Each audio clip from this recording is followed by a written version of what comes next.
The year is 606 AD. In the city of Kanyakubj or Kannauj, a boy of 16 was about to be crowned the king. This 16-year-old boy was none other than Harshavardhan, and soon he will rule over two kingdoms, the Pushyabhutis and the Maukharis. The circumstances under which Harshavardhan became the king were truly extraordinary. During the reign of his father, Prabhakarvardhan, no one would have thought that Harsh, who was the younger son of Prabhakarvardhan, would become the king, and that too not only of the Pushyabhutis but also of the Maukharis. How these extraordinary events that made Harshavardhan the king of the Maukharis and the Pushyabhutis unfolded will be looked at in this video. Most of these information about these unexpected events that led to the coronation of Harshavardhan comes primarily from Harsha's own biography, Harsha-charita. And to understand these events, we have to go back to the reign of Prabhakarvardhan. We all know that Prabhakarvardhan had two sons, Rajyavardhan, who was the elder son, and Harshavardhan, who was the younger son. Apart from these two sons, Prabhakarvardhan also had a daughter named Rajyashri. And if we look at Harsha-charita, we find that Prabhakarvardhan had decided to marry his daughter to the eldest son of the Maukhari ruler, whose name was Grahavarman. Maukharis were the great power of northern India during this period. And the fact that the Pushyabhuti ruler Prabhakarvardhan had decided to marry his daughter to the Maukharis suggests that the Pushyabhutis had gained enough prominence to form a matrimonial alliance with the Maukharis. Most scholars are of the opinion that the marriage between Rajyashri and Grahavarman happened around 603-604 AD. At this time, Rajyashri was about 12 years old. The reason behind this early marriage was the desire on the part of Prabhakarvardhan to form a matrimonial alliance with the Maukharis as soon as possible. Prabhakarvardhan knew that the Maukharis were the premier power of northern India and other powers were trying to form a matrimonial alliance with them. So in order to have the matrimonial alliance as soon as possible, he decided to marry his daughter as early as possible. With this marriage, the Pushyabhutis gained a powerful ally. It also meant that now they did not have to worry about their eastern borders. They could focus all their attention in the north, where the Huns had started to appear again as a threat. These Huns were probably the descendants of the Huns that once ruled a great part of northern India. But after the famous defeat of the Hunnic ruler Mihir by the Indian powers around the middle of the 6th century AD, the Huns had retreated back to their base in Punjab and Kashmir. Most likely, it was from these regions that they were now again threatening the Pushyabhuti territory. From Harsha-charita, we learn that the Pushyabhuti ruler Prabhakarvardhan had tasked his elder son Rajyavardhan to lead a military campaign against this nomadic foe.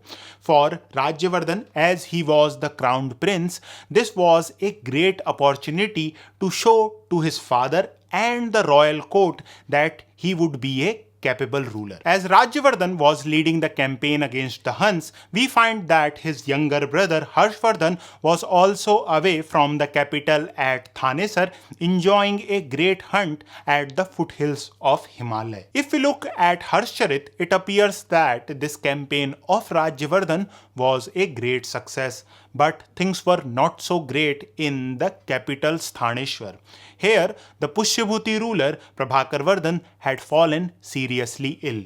Messengers were dispatched to both the brothers so that they could see their dying father. As Harshavardhan was close to the capital, he arrived just before the death of his father. Harshavardhan was fortunate enough to be with his father in his last moments. His elder brother Rajyavardhan was not. Since he was far away from the Pushyabhuti territory, news arrived him late. And when he reached Thanesar, he found that weeks had passed since his father's demise. After arriving at Thanesar, this was not the only bad news waiting for Rajyavardhan. He also learnt that his mother had committed sati. This unexpected death of his parents overwhelmed Rajyavardhan, and it also invoked a sense of renunciation. Harsha-charita tells us that Rajyavardhan told his younger brother that he wants to become a hermit, and in response, Harshavardhan declared that he would also join his brother. But fate had decided otherwise. At this time, a messenger from Kannauj arrives at Thanesar. This messenger was the servant of their sister Rajyashri. The news was not great. The messenger tells these two brothers that the lord of the Malwas had killed the Maukhari ruler and had also imprisoned Queen Rajyashri. Moreover, this lord of the Malwas was also planning to invade Thanesar.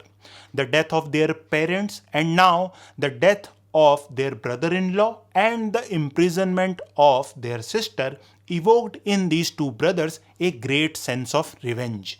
Bana in his Harsha-charita writes, and I quote, "This unexpected, unimagined and sudden disaster brought to an end the feeling of renunciation caused by sorrow. It was replaced by anger. And in order to punish the Malav king, Rajyavardhan gathers a force of 10,000 strong cavalry and marches straight to meet him. Several days passed after Rajyavardhan had left Thanesar, but there was no news from him. But one day, Harshavardhan meets a cavalry officer that had accompanied Rajyavardhan. The name of this cavalry officer was Kuntala. And seeing the face of Kuntala, according to Harsha-charita, Harshavardhan knew that the news which Kuntala was about to tell Harshavardhan was bad. Kuntala first told Harsh that Rajyavardhan was able to defeat the Malav king's army quite easily. But then he was lured into a trap by the Gauda king. Rajyavardhan, weaponless and without any troops, went to meet the lord of the Gaudas in his camp. There, the king of the Gaudas treacherously murdered Rajyavardhan. So this is what Harsha-charita tells us about the fate of Rajyavardhan. Interestingly, in this text, both the lord of the Malwas and the king of the Gaudas has not been named. Now, there are scholars who argue that this lord of the Malwas was probably Devgupta, who has been mentioned in the inscriptions of Harshavardhan when he talks about his brother. Now, when it comes to the king of the Gaudas, he was certainly Shashank. And even the famous Chinese traveler Huensang mentions the assassination of Rajyavardhan by Shashank. Devgupta and Shashank were allies who had joined hands to defeat the Maukhari and the Pushyabhutis. After assassinating Rajyavardhan, Shashank had probably defeated the Pushyabhuti army. How great this Pushyabhuti defeat was, we do not know, because both Harsha-charita and Harsha's inscription does not talk about this unpleasant episode. Coming back to Harshavardhan, we are told that this news of his brother's assassination had filled him with a great sense of revenge. An elderly statesman of Sthaneshwar advised him to lead a great military campaign not only against the king of the Gaudas but also against other enemies. This military campaign was a show of force that would display the might of the Pushyabhutis, and it will also show two other powers that even after the demise of two kings, the Pushyabhuti house still stands strong. According to Harsha-charita, after Harshavardhan had just started his campaign, he was met on the outskirts of Sthaneshwar by an envoy of Bhaskarvarman. Bhaskarvarman was the king of Kamrup. Kamrup roughly corresponds to modern Assam. And this envoy of Bhaskarvarman presented Harsh an umbrella. This gift of Bhaskarvarman had a great symbolic value.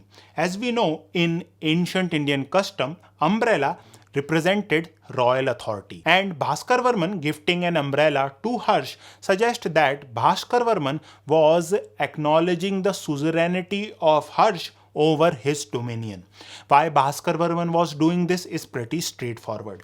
He was seeking the alliance of Harsh against Shashank. How this alliance unfolded will be looked at in another video. Now coming back to Harshavardhan, after meeting this envoy of Bhaskar, Harsh again started his march towards Kannauj, and probably halfway through this journey he was met by the commander-in-chief of Rajyavardhan's army. His name was Bhandi. And Bhandi was accompanied by the Malav army that was defeated by Rajyavardhan. Bhandi told Harsh what has conspired. But for Harshavardhan, the most important news was about his sister.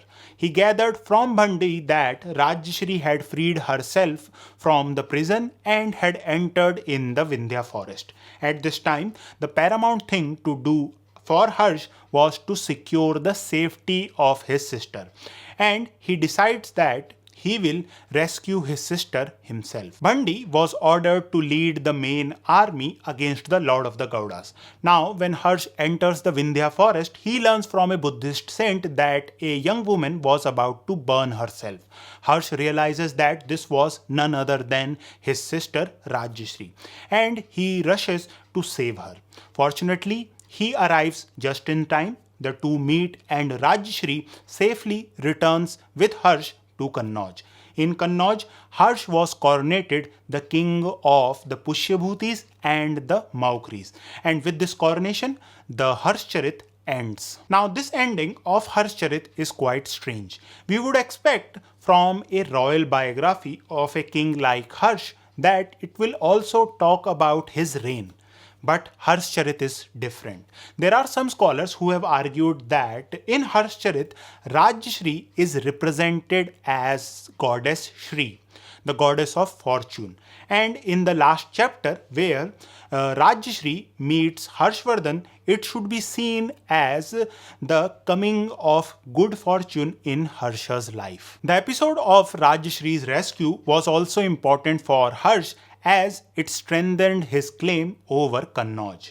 For Bana, the main aim of writing Harsha-charita was to explain how Harsh became the king of Kannauj. With the rescue of Rajyashri, this aim was fulfilled. Harshavardhan ascended the throne of Kannauj in around 606 AD.